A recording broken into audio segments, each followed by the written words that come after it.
Thanks, guys. I'm Sravya, and my research topic is looking at reaching the next billion. And what I'm talking about is emerging markets and how companies are looking at emerging markets, kind of what's the classical way that companies have been doing it. And my hypothesis was trying to test a digital first entry, and if that is something companies are either taking and or are afraid of taking, and for what reasons. So we're going to go through kind of the big challenges, the opportunities. I have 2 case studies to quickly go through, and then my approach of a framework that I tried to create for multinationals. So for the challenges, I'll quickly go through them because I think most of you are familiar with these. A lot of companies find it hard to localize, find corruption, politics to be a huge barrier. Same thing with infrastructure and just even knowledge, having the right talent in your company in order to get these strategies in place. And a big one's also banking and financial inclusion outside of the Western Hemisphere is really tough when it's still cash-based oftentimes. And part of that has kind of come to this, which is Walmart exiting out of Germany. You have Tesco kind of looking at China, and these are just 2 small examples of many, many examples of companies exiting markets once they've entered. So this isn't even looking at companies that have decided not to even enter because of all those challenges that I talked about. But I think there's a lot of opportunities, and these challenges can be turned into opportunities. Really quickly, again, statistics that a lot of you are probably familiar with. By 2050, we're looking at China, US, India, and then the European Union in that order being some of the big powerhouses. So when you're thinking about opportunity for expansion, it's really hard to ignore emerging markets. You look at appetite for retail, big moves for fast-moving consumer goods, FMCG, and Asia contributing to almost 30% of the big retail growth that we're seeing right now. So there's a macro market that we just talked about. There's appetite for retail, so especially the retail multinational companies, there's an imperative for them to be looking at emerging markets. Looking at digital consumption, mobile shopping's growing rapidly in countries like India and China, in Vietnam and Nigeria. Now these are percentages, so not that this is huge compared to the US by total value, but I think if the trend continues, you'll notice that even as the relative values are going to be going up pretty significantly. And then the big one is really willingness to pay. A lot of companies have harder traction entering emerging markets on this reason, but we're seeing spending and consumption increasing rapidly. Middle class as a whole, class is growing pretty significantly all through the world. So there is an appetite for retail, but there's also not willingness to pay for products. Now, again, not the same type of products, but there is willingness to pay. Especially, I just came back from a case competition in Hong Kong where we were looking at companies that were literally banking on this and making their bets to grow regionally in Asia because of rising middle class. So reasons for market entry used to be about market saturation. Have we hit that saturated point? We need more revenue, we need to diversify risk, and so forth. I think some of the retail presentations we've seen earlier have already seen that if you can't compete with Amazon in this way, what else can we do? Here's some ways that they're thinking about it. My argument through my research is actually that the reason you want to go into emerging markets is not just these, and maybe not even these are the right reasons, but because of local competition. So globalization's impacted a lot of Western companies trying to go to emerging markets, but what it also has done is a lot of players in emerging markets not only gaining a lot of market share in their home country, then their regional area, but then globally.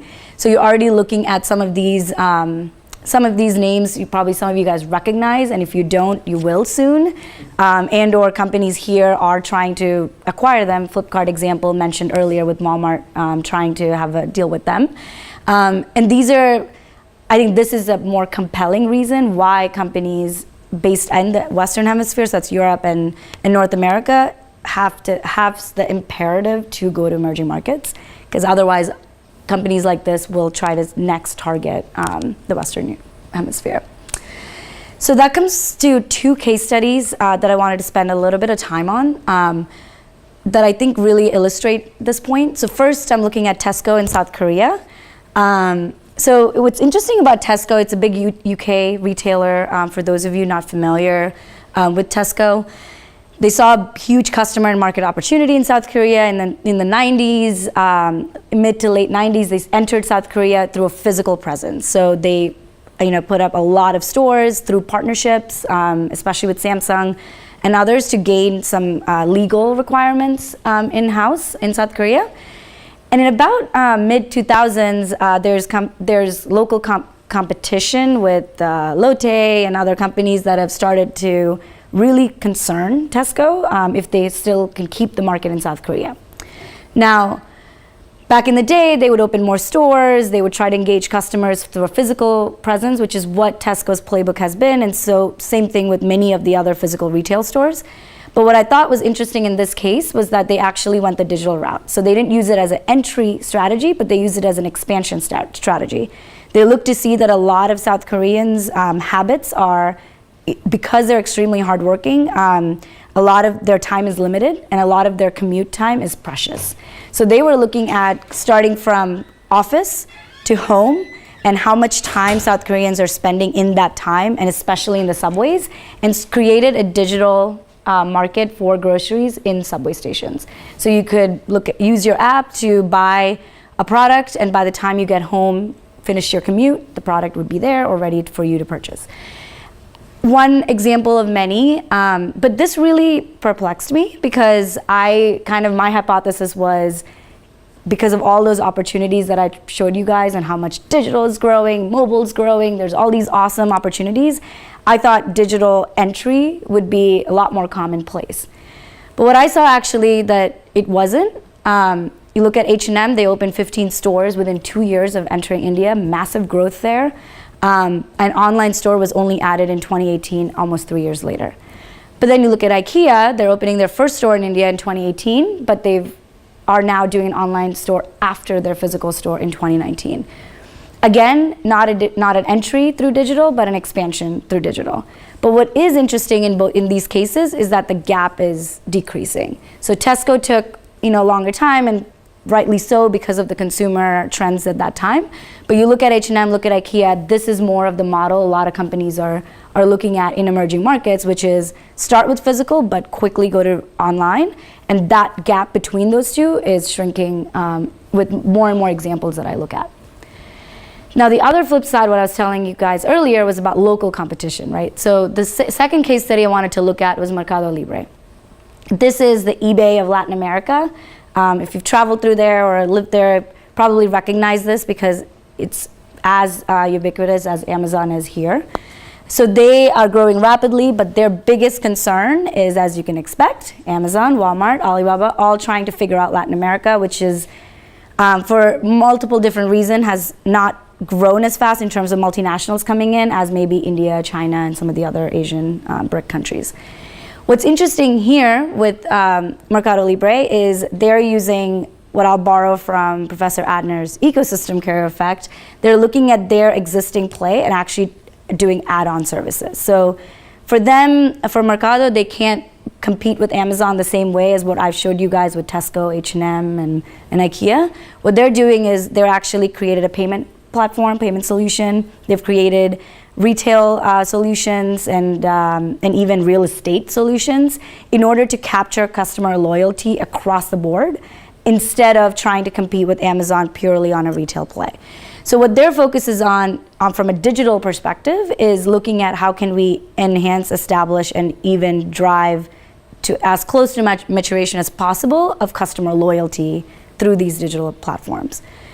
So I think what the two case studies really proved to me, my original hypothesis was that, again, digital entry, right? What both of these showed is it's really focused on digital expansion, that emerging markets at this point is still at the physical first, then digital, although that gap is reducing. So because there's no formula, I try to take a stab at what is that framework to look at. So from the multinational side, looking at local partnership, Tesco could not have done what they've done without Samsung. And I should probably even add local unique partnership because Amazon's looking at Azul Airlines, for example, to figure out Brazil, because that's another place where I could probably put a lot of headlines on what's not working. physical presence, like we talked about, is unavoidable at this moment. Now, that might change, and I would venture, I guess, to say it will, but not anytime soon. But the time between those are shrinking. So making sure that if you are looking at emerging markets strategy, that you start physical and then switch over to online as quickly as possible. And the third, which seems like a big problem, and asking multinationals to solve it is probably a little unfair, but payments is still one of the biggest hurdles for why a lot of multinational companies are finding it hard to grow in emerging markets. So when it's purely cash-based, a lot of companies are finding it difficult to manage operations across just globally. And in terms of trying to use even credit cards, for example, I think we were in a talk earlier this week with Bitcoin, cryptocurrencies, and blockchain. I think there's still a step between that with credit cards that still need to be figured out. From a local company standpoint, I think it's really important for multinational companies to know what the local company strategies are, so that you can prepare and get ahead of that. The first is really going regional. So a lot of examples of local companies starting in their market, but not focused on let's grow and find customers all over the world. It's using their expertise to really focus on regional expansion. So when you're looking at Alibaba's, how they're doing acquisitions first in China, then Asia, and then moving on now to further west. Customer loyalty is interesting because a lot of customers are starting to switch over to some of these multinational companies' products that are coming in. So local companies trying to capture that customer loyalty and maintain it have to do it through these add-on services. So that is the Mercado's example of trying to add services with payments, with real estate, with everything from cash on delivery, trying to figure out innovative ways to add on and both vertically and horizontally integrate and expand. And then finally, what's interesting is that a lot of local companies feel that because they know their local markets, they're transacting with the consumers on an in-person level, that some of them are coming up behind in the online game. And I think where we will see multinationals taking their market share away is if local companies don't catch up to the online and digital presence, especially as we saw with companies like H&M and IKEA quickly moving online once they've hit brand awareness, not even waiting for brand kind of maturity or engagement, but they're starting with awareness and going straight to online to bank on that. So that's kind of how I thought about the framework. Any questions?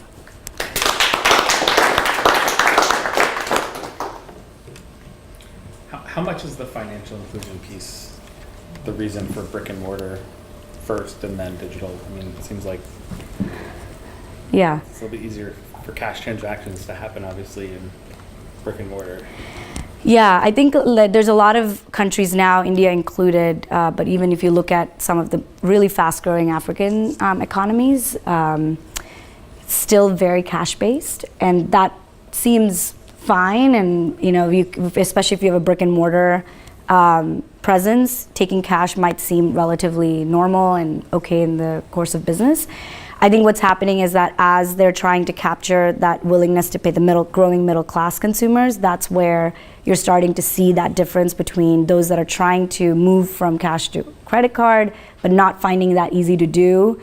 The same consumer is shopping at a really high-end store, or even going to H&M and trying to shop there as they are going to the local shop that only takes cash. So I think consumers that are trying to switch between the two, especially that middle class that is more educated, that is growing, there are trends that show that obviously they will catch up to that. I mean, there are online platforms already, the really, really popular one being M-Pesa, but if you think about M-Pesa, it hasn't caught on outside of Kenya. So there's still a lot of examples of great, I guess, templates for this to work, but there's a lot of reasons why it's still difficult for companies to go there. Yeah. So in China, for example, 10 years ago, when I was traveling there a fair bit, I did big piles of 100 RMB notes to pay for airplane tickets and things. It was kind of weird. Yeah.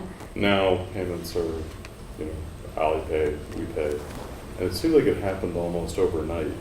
How would you sort of juxtapose that rapid transition and what would stop that, or what's on the cusp of making that happen in this context? So the Latin American context. I mean, I think assuming we don't want that, assuming we want, consumers, if I put on the multinational kind of company hat there, we would want that kind of inclusion, but that also means, of course, the local companies are going to catch up much faster if you're not the first in player to figure out how to do that. It's interesting to say overnight, because I agree. I've kind of seen that through my experience as well, and there's cynical reasons for why that might be. We can go into that later, but I think from a pure access to or trust in banking systems and access to these new solutions like credit cards and even using Alipay or iPay, I don't know. I honestly think that local companies are going to figure it out faster than multinationals will, if multinationals don't make it a priority, or there's some sort of a kind of a CTO, if I use the Adner example, like a consortium of companies that try to figure it out together. Because I think that kind of partnership can help these companies outside of the local expertise to figure it out first.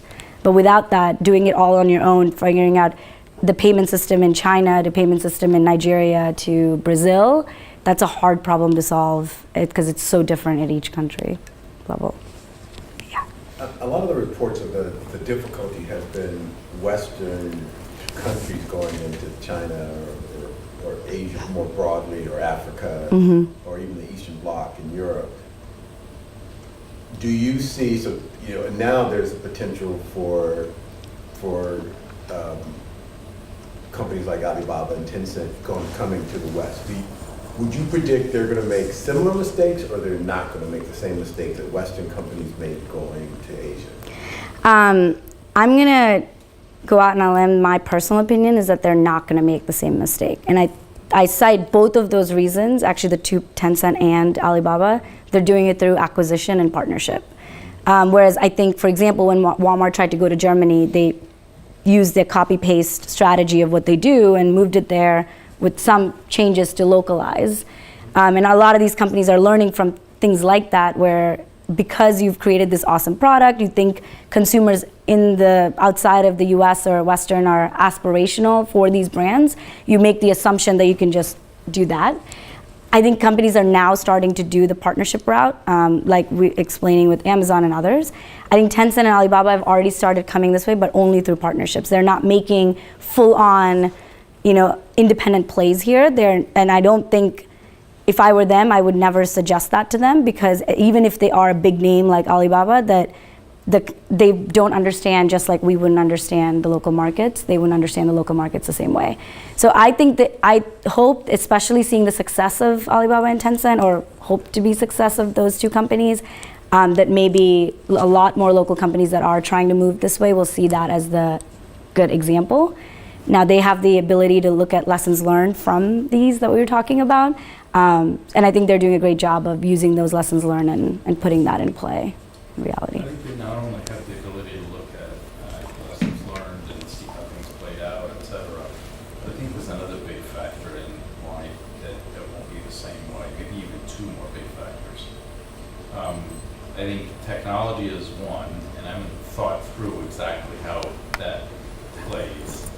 But the other one, I think, is that they, in partnering and or hiring local, et cetera, they will face nowhere near the obstacle that American companies or Western companies faced in going in education of the employees and thinking how people think about business. I mean, if you think about Central and Eastern Europe, just as an example,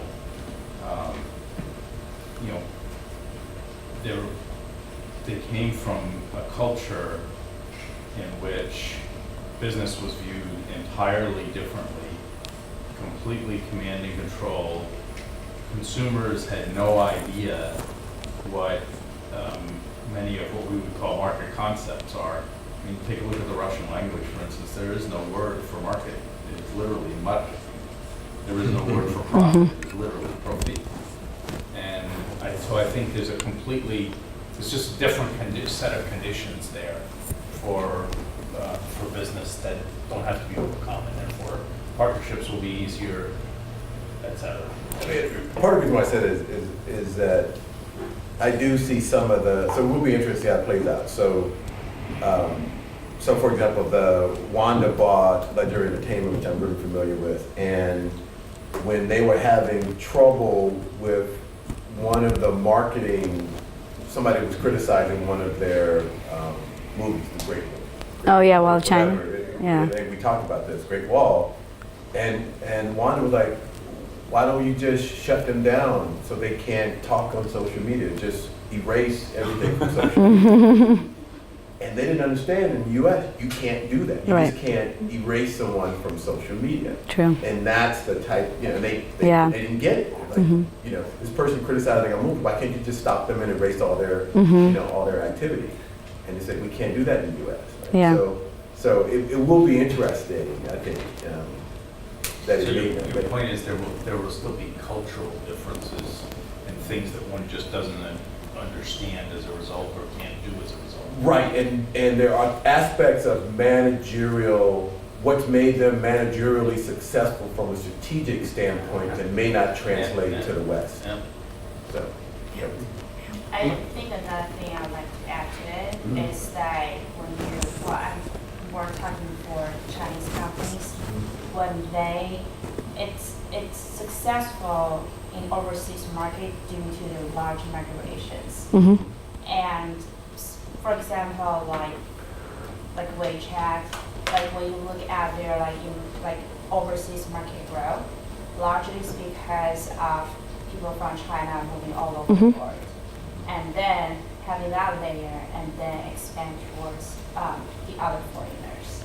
Yeah. And I think if you look at the trend of the migration, it's more from the emerging market a lot to the developed market versus we see it very little from developed market into the emerging market. Yeah, that's a great point. I think when we were scoping this, the first thing I said was I want to see if I can de-scope looking at China, but it's obviously hard to do that given all the statistics I just talked about. But it is a whole different animal in itself in terms of how the companies are coming out of that.